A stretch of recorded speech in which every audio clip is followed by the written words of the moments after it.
Shalom Bapak Ibu Saudaraku yang dikasih oleh Tuhan. Seorang seniman Kristen, khususnya seniman di bidang lukis, karena tuduhan palsu dijobloskan ke dalam penjara. Ketika ia sebelum masuk penjara, ia masih sempat membawa cat dan kuas. Namun ia tidak boleh atau tidak bisa membawa kanvas.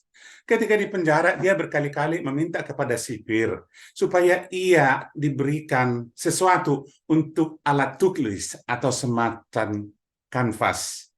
Tapi sipir itu acuh tak acuh.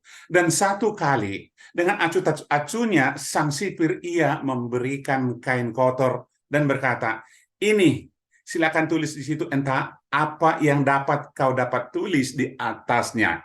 Sang seniman ini menerimanya dengan sukacita, dengan imajinasi dia tentang Yesus. Ia melukis Yesus ketika ia disalib di atas kain kotor yang sudah tua tersebut.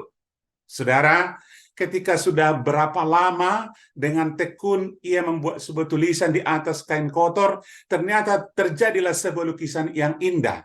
Orang yang pertama melihat lukisan tersebut adalah sang sipir yang sebelumnya ia kurang peduli kepada sang seniman tersebut.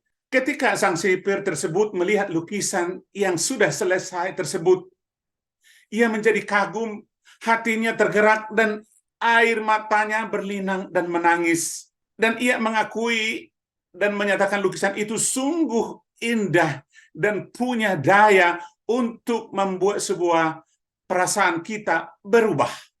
Saudara yang dikasih oleh Tuhan, jika seorang seniman bisa merubah sehelai kain kotor yang sudah lapuk dan tua menjadi sesuatu yang indah, bagaimana Sang Maha Agung seniman kita, Sang Pencipta? Kita adalah orang-orang yang rusak, yang tidak bentuk dan punya arti lagi di hadapan Tuhan ketika kita berada di dalam gelimang dosa. Bapak, Ibu, Saudara, meskipun saat ini ada begitu banyak orang manusia berkata dia melakukan sesuatu yang baik, tetapi Alkitab berkata kebaikan-kebaikan itu sama dengan kain kotor.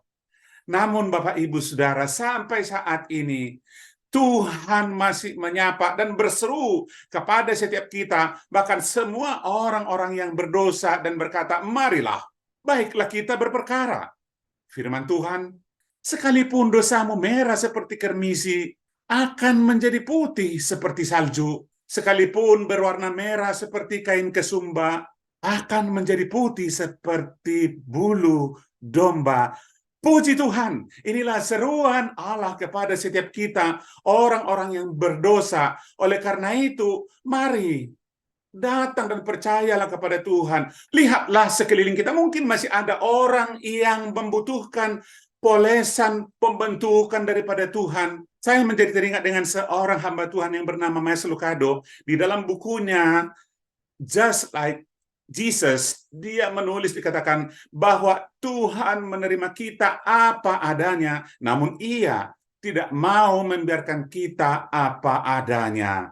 Sekali lagi, datang dan percayalah kepada Tuhan, maka ia akan memoles dan menjadikan kita menjadi ciptaan yang baru, yang indah, yang berkenan di hadapan Tuhan. Kiranya Tuhan menyertai dan memberkati kita. Amin.